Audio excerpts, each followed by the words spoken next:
عورت نامہ۔ جب تک عورت نہ چاہے مرد اپنی حد بھی پار نہیں کر سکتا۔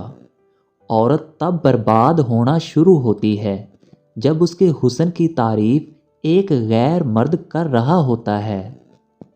عورت کے لیے ضروری ہے کہ گناہ کرنے سے پہلے وہ اپنے آپ پر ترس ضرور کھائے، کیونکہ گناہ کرنے والی عورت کو توبہ کے بعد بس اللہ معاف کرتا ہے، لوگ نہیں۔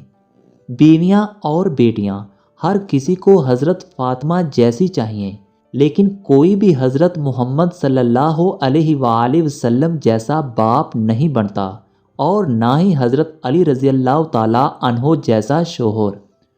عورتیں اپنا فیصلہ خود نہیں لے سکتی۔ عورت اپنے لیے پسند کا ماحول نہیں بنا سکتی۔ عورت خود کو بے گناہ ثابت نہیں کر سکتی سوائے اللہ پر معاملہ چھوڑنے کے۔ عورت کے پاس یہ صلاحیت ہے کہ وہ حالات کے تقاضے کے مطابق والدین کا بیٹا بھی بن سکتی ہے اور اپنی اولاد کا باپ بھی۔ یہ سچ ہے کہ عورت میں درد سہنے کی عادت ہے، مگر اس کا یہ مطلب ہرگز نہیں کہ وہ درد دیے جانے کی مستحق ہے۔ عورت کا اونچا لہجہ بھی مرد کو پسند نہیں آتا۔ یہ تو عورت ہے جو مرد کے اونچے لہجے کو اس کی مردانگی سمجھ کر برداشت کر لیتی ہے۔ عورت کی محبت کا کوئی ثانی نہیں۔ عورت مرد کی خوشی کے لیے اپنی خواہشات اور عادات بھی مرد کی پسند کے مطابق کر لیتی ہے۔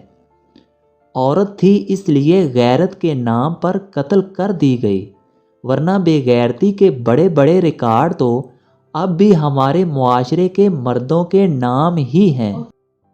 مرد کا گناہ وقت کے تالاب میں کنکر کی طرح ڈوب جاتا ہے، جبکہ عورت کا گناہ ساری عمر کمل کے پھول کی مانند سطح آب پر رہتا ہے۔